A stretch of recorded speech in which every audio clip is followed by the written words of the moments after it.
한번 따라 하시겠습니다. 나는 하나님의 사랑을 받고 있습니다.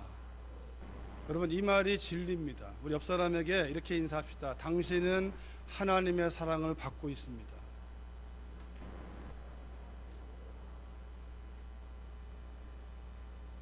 하나님이 누군지를 아신다면 이 축복이야말로 어마어마한 것입니다. 하나님의 사랑을 받고 있다라는 거. 여러분, 그 한 가지가 우리의 인생 전체를 바꾸는 그 은혜가 있기를 주의 이름으로 축원합니다. 우리 김종현 집사님 감사합니다. 늘 기도하실 때마다 밤을 새신다고 그래요. 그 정갈하게 작성하시기 위하여 고민하시면서 마음의 준비가 안 되시면 기도를 못 하시겠다고 할 정도로 너무 감사해요.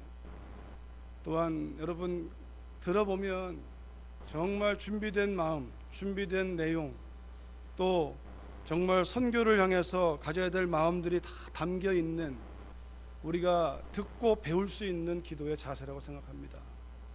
우리 안에 모든 일이 이렇게 하나님의 사랑 안에서 사랑받고 있음을 기억하고 사랑받는 자이기 때문에 우리가 사랑을 하는 것입니다. 사랑을 받기 위해서 하는 게 아니라 사랑을 받는 자이기 때문에, 이미 받은 자이기 때문에. 여러분, 이것이 진리입니다. 세상은 사랑받기 위해서 좀 해봐라고 말하지만 성경은 사랑받을 수 없는 여러분과 저를 하나님이 사랑하셨다고 말씀하세요. 내가 너희를 사랑한 것처럼 너희도 서로 사랑하라고 말씀했지, 너희가 서로 사랑하면 내가 사랑을 주겠다고 말하지 않았어요. 내가 너희를 사랑한 것처럼 너희도 서로 사랑해라. 그러면 세상이 너희를 보고 나를 만나게 될 것이다. 우리 한 번 더 옆 사람에게, 옆에 사람 보세요. 이렇게 우리 예전에 했던 인사, 주님 없이는 못 살아, 정말 못 살아. 이렇게 옆 사람에게 한 번 더요. 성령 없이는 안 돼요, 정말 안 돼요. 여러분, 빈말이 아니기를 바라요. 주님 없이 안 됩니다. 옆에 있는 사람이 남편이요 아내라면 마찬가지로 그 사람 없이는 안 돼요. 하나님의 섭리는 우연이 없어요. 우연이. 여러분, 우리가 그 은혜를 따라서 하나님과의 관계를 살피고 내게 허락하신 가족 관계, 사람들 관계를 살핀다면 날마다 새로울 것입니다. 지난주에 이어서 지난주에 우리가 나눈 말씀은 오늘 본문 가지고 교회가 무엇이냐, 교회를 누가 세우느냐, 오직 성령께서 세우신다라고, 사람의 지식이나 방법이나 사상이나 정치가 아니라 종교적인 율법이나 교리나 우리의 원칙이 아니라 성령께서 세우시는 것이 교회라고. 여러분, 성령이 세우실 때에 율법이 얼마나 중요한가를 깨닫게 돼요. 왜냐하면 성령은, 주님은 율법을 폐하러 오신 분이 아니거든요. 우리가 여러분 복음서나 신약서전 읽을 때 구분할 것이 하나 있습니다. 성경 자체가 율법이에요. 더 정확히 말하면 모세오경을 토라, 율법이라고 그래요. 그런데 또 다른 율법이 있어요. 또 다른 율법은 반드시 폐해져야 돼요. 그게 뭐냐면 그 율법에 대하여 사람들이 해석해 놓은 거. 예수님이 걸리신 율법은 거기에 있어요. 안식일을 기억하여 성일로 지키라는 말씀에 주님은 전혀 위법이 안 되는데, 그 안식일을 기억하여 성일로 지키라고 하는 그 말씀을 랍비들이 또 다른 법을 만들었는데, 안식일 날은 몇 걸음 이상 걷지 마라, 안식일 날은 구덩이에 빠진 뭘 하지 마라, 안식일 날은 불도 켜지 마라, 안식일 날은 음식도 하지 마라. 그렇게 사람이 만들어 온 또 다른 법, 이 법은 주님이 늘 어겼어요. 그리고 사람들은요, 종교적인 사람들은 자기들이 세워놓은 그 법으로 자꾸 신앙을 판단하기 시작했어요. 여러분 그 법은 깨져야 돼요. 그러나 성경은 1.1획도 깨지지 않습니다. 우리가 은혜를 말한다고 하여서 하나님 말씀, 여기 나와 있는 말씀을 절대로 버릴 수 없습니다. 그 차이가 있어요. 율법이라는 단어가 하나님 하신 말씀을 율법이라고 한다면 거기서 사람들이 만들어낸 또 다른 율법이 있어요. 아마 여러분과 제 안에도 하나님 말씀이 말하는 그 말씀이 아니라 우리가 어려서부터 자라면서 듣고 보고 배워온 또 다른 율법, 사람이 만든 전통이나 율법에 매여서 자신의 신앙을 판단하고 비교하고 다른 신앙을 판단하고 비교할 수 있는, 여러분 그것들은 성령의 역사가 아니에요. 여러분 그런 차원에서 교회가 성령에 따라서 나아갈 때 교회는요 하나님 말씀을 존중합니다. 하나님 말씀 위에 세워지고 사람의 방법이나 경험을 따라가지 않지만 성령을 따라가면 사람을 귀하게 여깁니다. 그가 배웠든지 못 배웠든지 가졌든지 못 가졌든지 잘생겼든지 못생겼든지 피부가 하얗든지 노랗든지 검든지 상관이 없습니다. 그것이 성령이 이끄는 교회의 특징입니다. 부자만 다니고 가난한 사람이 못 들어오는 분위기를 만든다면 그건 이미 성령의 교회가 아닙니다. 많이 배운 박사들만 다니고 못 배운 사람은 못 다닌다면 그건 교회가 아닙니다. 우리가 얘기할 것은 하나님의 은혜와 사랑이요 그분의 능력이지, 우리의 학벌을 얘기하고 지역 출신을 얘기하고 과거의 가문을 얘기하는 것이 우리의 신앙생활이 아니라는 거죠. 성령이 세우시는 교회, 오늘 그 말씀에서 본문을 가지고 다시 한 번 더 성령을 따라가는, 성령 충만한, 그리고 오늘 본문에 여러분 서론은 약간 길지만 다시 한번 보면 이 본문을 보시면요 여기에 한 단어 오순절이라는 단어를 기억해야 돼요. 오순절, 이것이 중요한 절기이거든요. 지난주 말씀처럼 오순절을 경험하려면 반드시 유월절을 지나야 됩니다. 오순절을 경험하지 못하는 이유는 하나가 유월절을 지나지 아니하면 오순절은 오지 않습니다. 오순절을 지난 그 감격이 있는 사람은 반드시 초막절을 기대해야 됩니다. 여러분 유월절과 오순절과 초막절은 이스라엘의 절기가 아니에요. 아까 우리 집사님 기도하시는 가운데 한국인의 명절, 중추절, 추석, 맞아요. 우리 한국에도 명절이 있습니다. 설날이 있고 추석이 있고 이런 명절이 있어요. 뭐 단오도 있고, 그것이 한국인의 명절이에요. 그런데 여러분 유월절, 오순절, 초막절은 유대인 이스라엘의 명절이 아니고 레위기 23장에 보면 여호와의 절기라고 얘기해요. 하나님의 시간표라고 얘기해요. 여러분 지금 우리가 여름에서 가을로 넘어가고 있잖아요. 봄, 여름, 가을, 겨울이 우리가 사시사철 돌아가잖아요. 근데 하나님의 시간표가 있는데 그게 유월절, 오순절, 초막절이에요. 그래서 이 오순절 또 유월절, 초막절을 이야기하는 절기라는 단어가 히브리어로 보면 모에딤, 모에드, 단수로 모에드, 복수로 모에딤. 근데 그 뜻이 뭐냐면 영어로 하면 the appointed time, 하나님이 지정한 시간, 하나님께서 계획한 시간. 여러분 하나님은 하나님의 시간표대로 움직이시는 거예요. 우리가 이 세상에 지금 어둡고 말 그대로 요지경이어서 말세가 되는 게 아니라 하나님의 때가 말세로 초막절이 다가오는 때가 있기 때문에, 하나님의 시간표가 오순절을 지나버렸기 때문에, 하나님의 심판이 이를 그 때가 오기 때문에 우리가 그 진리에서 말세가 오는 것이지 상황 때문이 아니에요. 우리가 말하는 이런 말세들은 과거에도 얼마든지 노아의 시대도 있었고 롯의 시대도 있었고 로마 시대도 있었고 다 있었어요. 그거는 그 시대 그 민족의 마지막이라면 우리가 지금 기다리고 있는 건 단순히 한 민족과 나라의 마지막이 아니라 전 인류적인 마지막 때를 기다리고 있는 거예요. 그게 오순절이라는 단어가 드러내는 하나님의 시간표가 있다라는 거예요. 그 하나님의 시간표에 나는 지금 어디에 있는가를 봐야 돼요.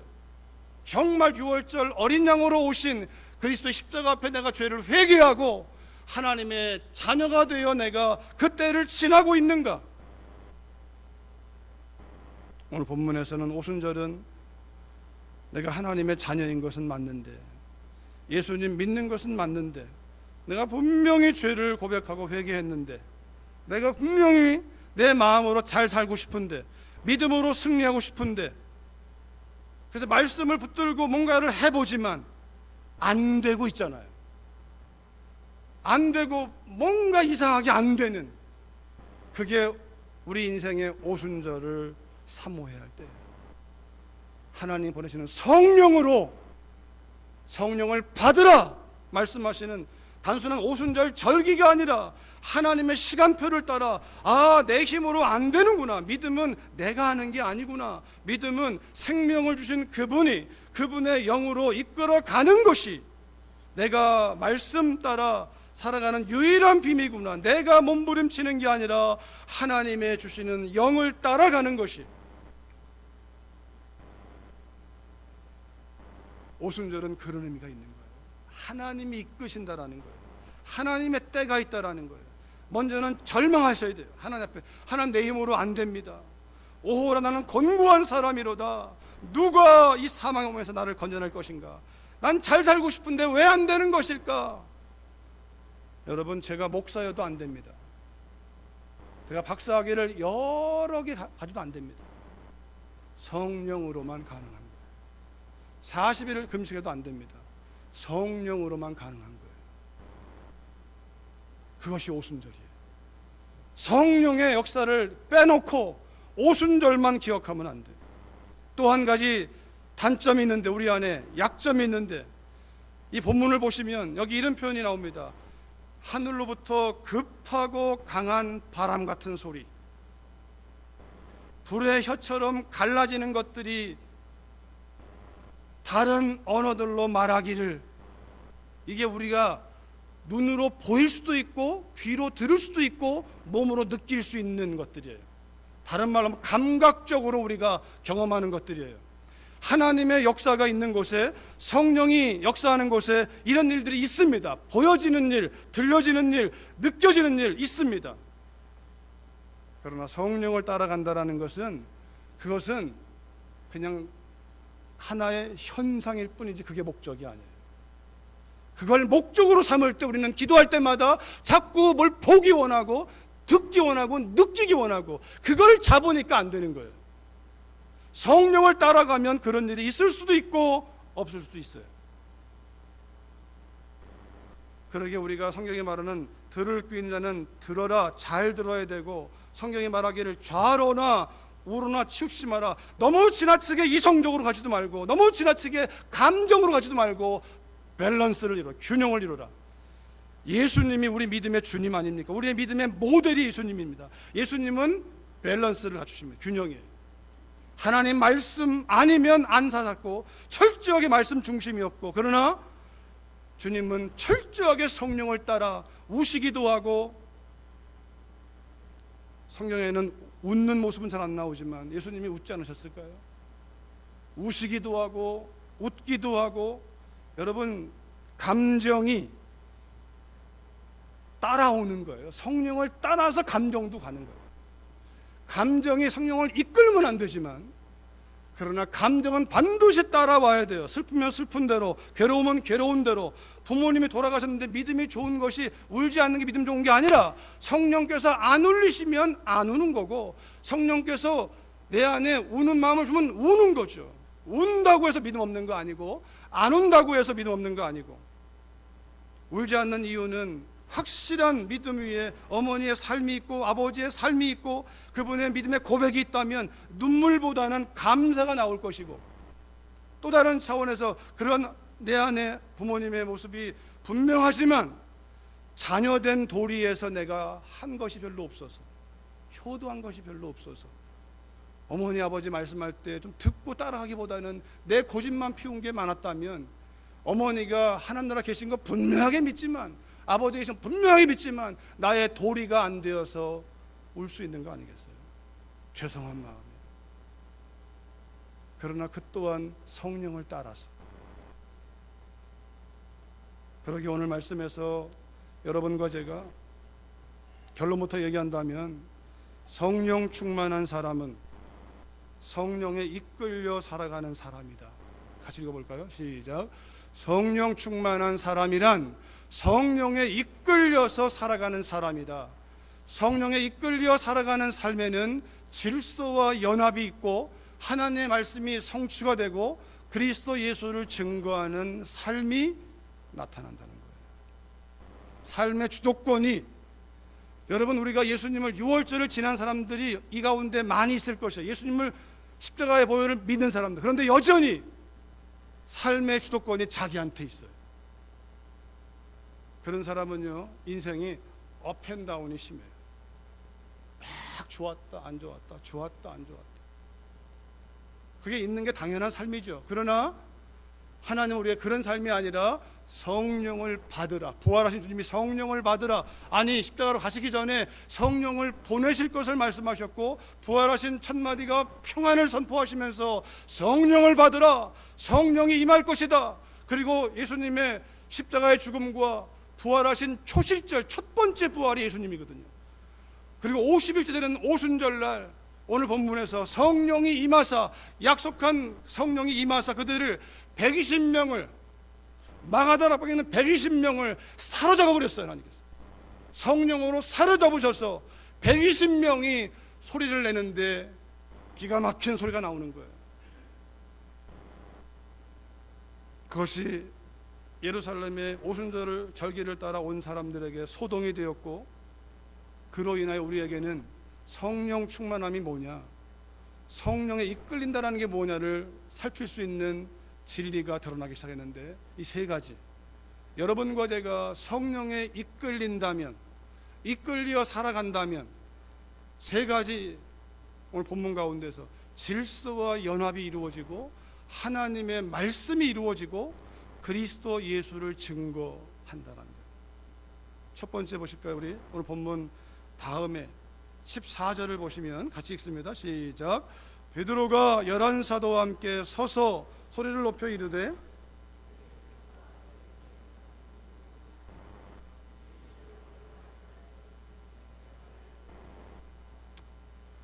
베드로가 11사도와 함께 서서 소리를 높여 이르되,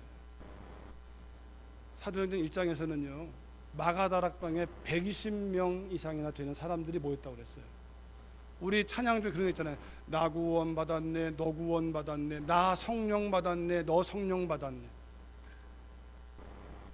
여러분, 120명이 다 성령에 붙들렸어요. 그 표현이 불이 위로부터 임해서, 불덩이는 위에 있는 것이고 하늘로부터 임한 것이고, 그 불의 혀가 각 사람 위에 있어서 성령이 하나니까 성령 안에서 하나를 이루는 거예요. 120명이 저마다 입을 열어 성령이 말하는 대로 말하기 시작하는데, 여러분, 그러면 얼마나, 120명이에요. 그러니까 뭐 너만 받았냐? 나도 받았다 하고 우후죽순 무질서하게 움직이는 게 성령이 아니라는 거예요. 누가 먼저 말해야 하고 어떻게 해야 되는지를 성령께서 인도하신다는 거예요. 이게 중요한 거예요. 성령이 임한 사람, 성령에 이끌리면 절대로 무질서하지 않습니다. 무질서는 악한 영들의 역사입니다. 성령에 이끌리면 연합이 이루어지지 분열이 오지 않습니다. 분열이 온다면 성령에 이끌리는 것이 아니라 사람의 욕심이거나 그 욕심을 틈타 역사하는 사단의 장난입니다. 성령이 이끌리니까 120명 가운데 베드로가 하나님이 이렇게 세웁니다. 근데 베드로만 일어나는 게 아니라 베드로가 다른 11사도와 함께 일어나서 이 현상에 대한 저들의 궁금증을 풀어가기 시작합니다. 성령에 이끌리는 삶, 성령에 이끌리는 사람의 특징, 질서와 연합, 이 두 단어를 여러분 잊지 마십시오. 여러분과 성령의 사람이라면 가정에 가서 반드시, 남자들은 만약에 부부만 있다면 남편들은 질서가 그리스도가 머리니까 머리 대신 그리스도 앞에 질서를 따라갈 것이고, 아내들은 아내의 머리가 남편이니까 그 질서를 깨뜨리지 않을 것입니다. 자녀가 있다면 자녀는 부모의 권위 앞에 복종할 것입니다. 그게 성령의 사람의 특징이에요. 우리가 성령의 사람이라고 하면서 자녀는 부모를 무시하고 아내는 남편을 무시하고 남편은 주님을 무시한다면 그건 성령의 역사가 아닙니다. 성령의 역사는 질서를 가져옵니다. 무질서는 하나님이 기뻐하지 않는, 하나님과 상관이 없는, 사단이 역사하는, 사단에게 우리 마음 뺏기면 정신분열이 오고, 복음서에는 귀신 들린 사람들, 정신분열만이 아니라 영적으로 눌려있는 사람들, 다양한 모습이 나옵니다. 그러나 질서와 연합이 성령 충만한 사람의 특징입니다.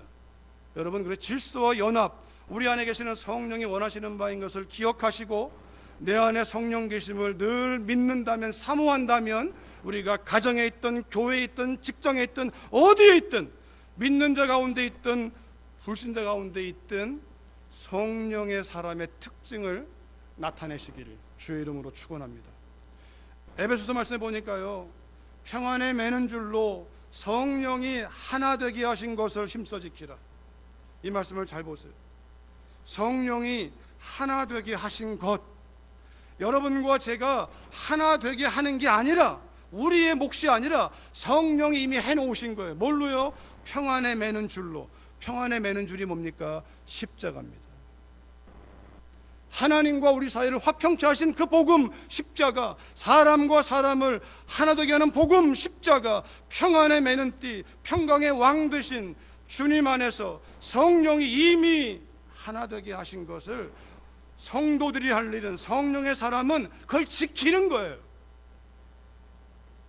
이 말을 바꾸면, 이미 하나 되게 하신 이것을 마귀는 깨뜨리고자 애쓸 것입니다. 부부 사이를 깨뜨릴 것이고, 교회를 깨뜨릴 것이고, 깨뜨리는 게 목적이에요. 왜? 이미 하나 되게 하신 거니까. 우리가 할 일은 이미 하나인 것을 지키는 거예요. 힘써 지키라. 힘을 써야 돼요. 왜냐하면 끊임없이 우리 안에 하나됨을 깨뜨리고자 하는 영적인 악한 세력이 있으니까. 우리의 싸움이 혈과 육이 아니라 악한 영들과의 싸움이니까. 사람이 우리의 적이 아니고 사람이 우리의 원수가 아니라 악한 영들이 있으니까, 내 안에 욕심이 있을 때 사단이 역사할 수 있고, 내가 성령 충만할 때 사단이 역사할 수 있어요. 성령 충만을 깨뜨리기 위해서, 넘어뜨리기 위해서. 성령에 이끌리는 삶 특징, 여러분, 성령 충만을 애매하게 이해하지 마세요. 성령 충만은 질서와 연합이 이루어지는 삶으로 열매를 맺습니다. 그것이 이루어지지 않는 곳에는 성령의 역사가 가려지고 있는 거예요. 두 번째는 이것입니다. 16절, 25절, 34절에 베드로를 통하여 성령이 말씀하시는데, 베드로의 말을 듣고자 하는 게 아니에요. 베드로의 본인의 말이 아니라 성령에 이끌려서 성령의 말하게 하심을 따라 말하고 있는 베드로는 뭘 말하냐면, 너희가 보고 듣고 느끼는 이것은 이미 너희가 알고 있는 바처럼 구약의 선지자 요엘을 통하여 이미 말씀하신 그 말씀이 이루어진 것이다. 또 25절에 다윗이 그를 가리켜 이르되, 시편에 있는 말씀을 인용하고, 34절에 다윗은 하늘에 올라가지 못하였으나 친히 말하여 이르되, 시편 110편을 인용합니다. 베드로가 인용하는 게 아니고, 베드로가 자기 말을 하고 싶어서 인용하는 게 아니라 성령이 베드로를 통하여 그 말씀이 이루어지고 있다는 사실을 보여주고 있는 거예요.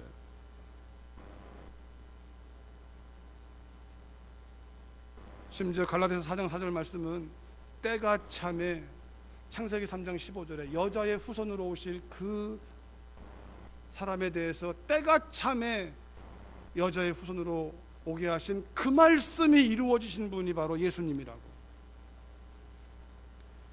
성령에 이끌리는 사람, 성령 충만한 사람은 자기 말을 하기 위해서 성경을 이용하는 사람이 아니라 하나님 말씀이 이렇다라는 것을 드러내는 거예요. 여러분 아시는 대로 마태복음 4장에 보면 여기 잘 보시면 그때 예수께서 성령에게 이끌리어, 여러분 예수님 그분이 성령에 이끌려 사신 분이세요. 다른 말로 하면 말씀대로 사신 분이세요. 스스로 아무것도 하지 않았고 스스로 어디든 가지 않았습니다.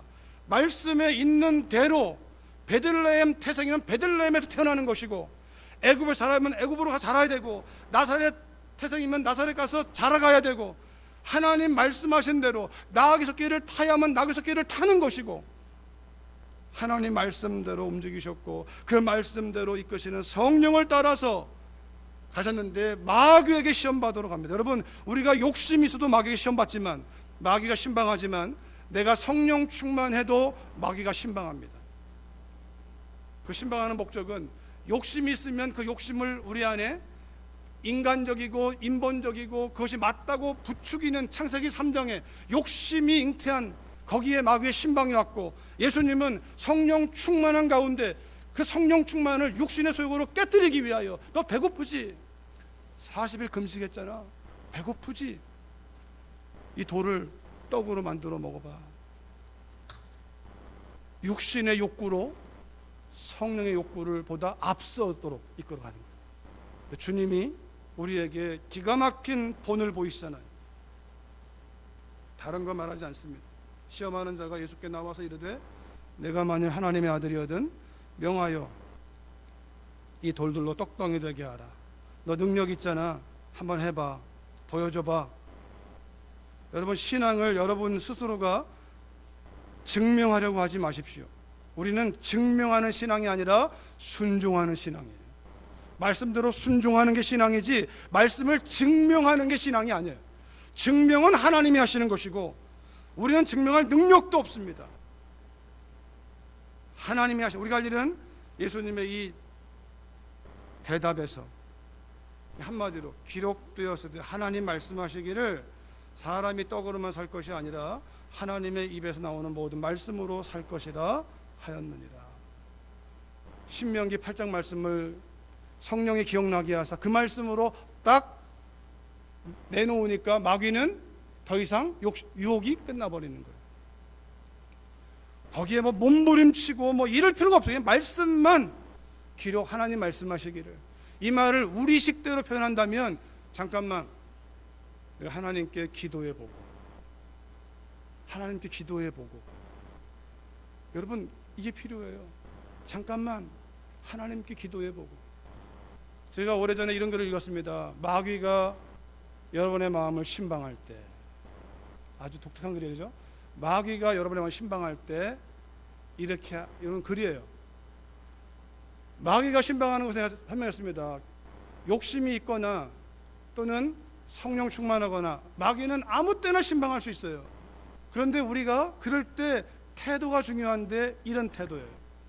마귀가 신방할 때 이렇게 하라는 거예요. 주님 문 좀 열어주세요. 두드리면 네가 나가서 문 열지 말고 주님, 네 안에 계시는 주님께 주님 문 좀 열어주세요. 그럼 마귀가 문을 주님 열어주니까 마귀가 주님 딱 보고 주님이시네? 죄송합니다. 잘못 찾아왔습니다 하고 간다는 거예요. 그런 내용의 글이에요. 근데 굉장히 예리한 글이에요. 맞다고 생각해요. 여러분과 어떤 상황이 벌어지고 사건이 벌어지고 감정이 요동칠 때 이 한 가지만 하자는 거예요. 주님 어떻게 할까요? 제가 무슨 말을 할까요? 주님 한번 기도해보고 입으로만이 아니라 골방에 들어가서 주님 이럴 때는 제가 무슨 말을 해야 됩니까? 주님 뭘 기뻐하시죠? 제가 어떻게 가야 할까요? 마야 할까요? 이 말을 할까요? 말까요? 물어본다면, 쉬지 않고 물어본다면 주님은 들으시고 응답하시는 분이니까 그 말씀 듣고 그 말씀을 얘기하면 하나님은 그 말씀을 이루시는 거죠. 성령께서 우리 안에 계시면, 우리가 성령의 사람이라면, 성령 충만하면, 성령에 이끌리면 우리가 할 일은 하나님 말씀이, 성령께서 진리의 영이라, 그분이 진리의 영이시고 진리를 드러내시기 때문에 진리를 기억나게 하시고 그 말씀이 이루어지도록 여러분과 저를 순종케 한다는 거예요. 내 뜻이 이루어지는 것이 아니라 하나님의 뜻이 이루어지는 것이 신앙생활이라고. 세 번째는요, 36절에 보니까 그렇게 요란한 상황이 있었고 질문이 있었고 이게 무슨 일이냐, 술 취했느냐 있었고, 베드로를 통하여 하나님이 일어나서 질서와 연합 120명이 다 말한 것이 아니라 그 중에 대표들이 일어나서 말을 하고 하나님 말씀을 기억나게 해서 그들이 알고 있는 구약 말씀을 인용해서 그 말씀이 이루어진 것임을 드러내고, 궁극적으로는 이것이죠. 그리스도 예수를 증거하는 거죠. 거기서부터 시작해서 복음을 증거하는 거예요. 그런즉 이스라엘 온 집은 확실히 알지니 너희가 십자가에 못 박은 이 예수를 하나님이 주와 그리스도가 되게 하셨느니라. 너희가 죽인 이 예수를 하나님이 주와 그리스도가 되게 하셨느니라. 너희가 죽인 이 예수가 우리의 구원자로 삼으셨다, 하나님께서. 여러분, 예수님이 그리스도 메시아가 바로 예수님이고, 예수님이 구원자이고, 구원자인 동시에 우리의 주 되심을, 우리의 주님이심을, 여러분 가운데 예수님의 구원을 믿는 사람들이 있을 겁니다. 그런데 예수님의 주 되심을 인정하지 않는 거예요. 성령에 이끌려 따라가야 되는데, 성령을 따라가야 되는데, 여러분 모세를 보세요. 여호수아를 보세요. 그들이 하나님과의 만남, 그 사건을 경험한다면 반드시 요구하는 게 있습니다. 아브라함도 마찬가지예요. 아브라함도 하나님이 언제나 먼저 찾아가십니다. 우리가 여러분 하나님을 믿어서가 아니라 하나님의 은혜가 우리를 구원에 이르게 하는 거예요. 그런데 그 은혜는 그 다음으로 이어지기 위하여 6월절이 오순절로 가려면 반드시 아브라함에게 뭘 하나님이 테스트하냐면, 시험, 그를 넘어뜨리고자 하는 것이 아니라 그의 믿음을 평가하는 게 뭡니까? 네 아들 독자 이삭을 나한테 바쳐라. 모세에게, 여호수아에게는 뭘 말합니까? 은혜로 구원을 받은 그들에게 네 발에서 신을 벗어라. 너의 주도권을 벗어버려라. 네 삶의 주도권을 나한테 맡겨라. 이것이 성령에 이끌려가는 거예요. 그 말을 다른 말로 하면 늘 기도하는 것이고, 성령에 이끌리어 그러기에 우리가 어떤 일을 하든 우리의 모든 삶이, 그것이 가정생활이든 직장생활이든 사업이든 우리가 뭘 하든지 간에 우리의 삶의 궁극적인 골은 복음을 전파하는 겁니다. 결혼도 하나님 목적은 단순히 남편과 아내가 행복하고 자식 낳고 이게 목적이 아니라 거기서 복음을 알아 복음을 증거하고 경건한 사람을 세워나가고, 그 복음이 나를 통하여 아내에게, 남편에게, 자녀에게, 우리 가정을 통해 이웃 가정에게, 우리 교회를 통해서 이웃 지역사회, 이 도시를 바꾸고 복음을 증거하기 위한 하나님의 목적이 거기에 있어요. 사업, 비즈니스의 원리가 있지만 하나님의 목적은 그 사업을 통하여 복음을 전하시고, 정치 마찬가지입니다. 하나님의 사람, 성령의 사람은 이 마지막 고리 복음을 전하고 있는 것, 예수님이 그리스도임을, 그가 우리의 주되심을 증거하는.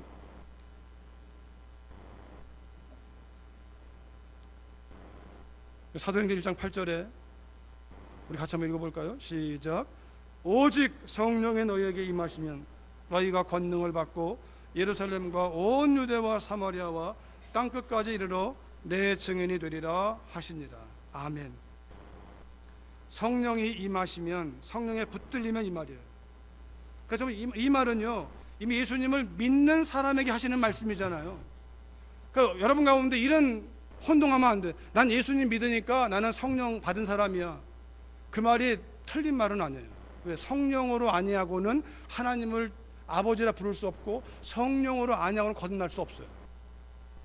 그런데 그 말이 맞지만 그 다음의 인생을 여러분 마음대로 살아간다면, 오순절이 필요한 이유는 사로잡히는 거예요. 성령께 사로잡혀서 이끌려가는 거예요. 성령이 임하시면, 주님이 그 말씀하고 있는 거예요. 지금까지는 네 임으로 다녔지만 오순절 성령의 세례를 받게 되면, 그 세례가 임하게 되면 그때부터 너희가 이끌려갈 것이다. 성령이 인도하는 데 따라갈 것이다. 그래서 성령이 임하시면 내 증인이 되라가 아니에요. 성령이 임한 것을 믿는다면 네가 나를 증거해라 이게 아니라 나의 증인이 될 것이다. 성령이 우리가 뭘 하든지 예수를 전하도록 이끌어간다라는 거예요. 여기 보세요 여러분, 예루살렘, 유대, 사마리아 땅끝은 지역적인 걸 말하잖아요. 여기에 성령이 임하면 뭐 이런 직업을 해라, 뭐 이런 사업을 해라, 목사가 되라 이런 말 없습니다. 목사로 살든 사업을 하든 정치를 하든 주부로 살든 청소를 하든 뭘 하든 직업의 문제가 아니라 네가 뭘 하든 그 일을 통하여 내 이름을 증거해라. 성령이 너를 통해서 나를 드러낼 것이다. 직업에는 귀천이 없습니다. 지역에도 제한이 없습니다. 잘못 이해하면 안 돼요. 성령 충만하면 참 높은 데로만 가고 권력자가 되고 목회자가 되고, 아니요. 가정주부가 성령 충만하면 가정을 살리는 거예요. 성령이 임하시면 그 성령은 우리를 이끌어서 주님을 증거하니까, 여러분 주님이 여러분과 제가 증거됐기 때문에 우리가 지금 이 자리에 있어서 그분의 은혜를 누리고 자유하고 기뻐하는 거 아니에요? 성령이 내 안에 계시면 저의 잣대는 이것입니다. 제가 성령 충만하면 제가 믿는 바는 제 아내가 행복할 것입니다. 기뻐할 것입니다. 제가 성령 충만하면 저의 아이들이 기뻐할 것입니다. 저의 삶이 그럴 테니까. 저의 삶이 예수님을 드러낼 테니까. 거꾸로 알지 마십시오. 내가 성령 충만한데 내 주변 가족들이 불행하고 내가 만약 불행하다면 그건 성령 충만이 아니에요. 주님이 그런 삶을 사지 않았습니다. 주님이 이 땅에 오셔서 흑암 가운데 빛으로 드러나셨지. 그분의 삶을 쪼개요. 육체를 주시고 생명을 다 주고 우리를 살리신 분이지. 그것이 성령에 이끌리는 사람의 특징입니다. 우리의 믿음의 본이 바로 세워져야 돼. 내가 성령에 이끌리는 사람이 되면 우리는 살리는 사람이 되고 세우는 사람이 되고 다른 사람을 격려하는 사람이 되는 것이지, 그 반대로 가면 안 되는 거죠. 그것이 성령에 이끌리는 사람의 특징, 질서와 연합을 이루고 하나님 말씀을 이루고 그리스도가 예수요, 그분이 우리의 주인 되심을 증거하는 그 역사. 그로 인하여 성령 충만한 사람은 성령에 이끌리어 그리스도 예수를 이 땅에 보내신 하나님의 목적인 전인 구원, 영적으로 마음으로 육체로 전인 구원을 이루는 통로가 되어 하나님의 나라를 이 땅에 드러내는 그런 사람들이 성령의 사람이라는 거예요. 그 예수님을 증거해서 사람들이 듣습니다. 우리가 어찌할꼬, 37절에 우리가 어찌할꼬 하는 거기에 너희는 지옥에 나가라 안 했습니다. 너희가 죽인 그 예수님이 너희를 살릴 것이다. 회개하라. 예수님의 이름으로 세례받으라. 그러면 죄사함 받게 세례받으라. 그러면 성령을 선물로 받을 것이다. 이 축복을 하고 여러 말로 확증하고 권하면서 복음이 주는 자유와 기쁨을 설명하면서 이 패역한 세대에서 구원을 받으라. 그 말을 받은 사람들이 주께로 나오기 시작합니다. 여러분과 제가 결론입니다. 오늘 말씀은 성령에 이끌리는 사람들이 나타내는 열매들이 질서와 연합, 하나님 말씀을 이루고 그리스도 예수 우리 주님을 증거한다는 이 말씀을 받아서 그걸 밑그림 삼아 그렇게 드러나는 하나님의 통로가 되시기를 주의 이름으로 축원합니다. 살아계신 아버지 감사합니다. 우리에게 주신 너무나 귀한 은혜와 역사를 인하여 감사합니다. 저희들에게 생명 주시고 그 생명으로 우리가 이 땅에서 축복의 통로로 살리는 사람으로 세우는 사람으로 나 한 사람만이 아니라 가족을 살리고 민족을 살리고 도시를 살리고 저 네팔 땅을 살리고 하나님 이스라엘 민족과 열방을 살리시는 하나님의 뜻 가운데 우리가 있다는 사실을 기억하면서 하나님 안에서 성령에 이끌려 살아가는 우리 한 분 한 분 다 되도록 하나님 은혜 위에 은혜를 더하여 주시옵소서. 예수님의 이름으로 기도했습니다.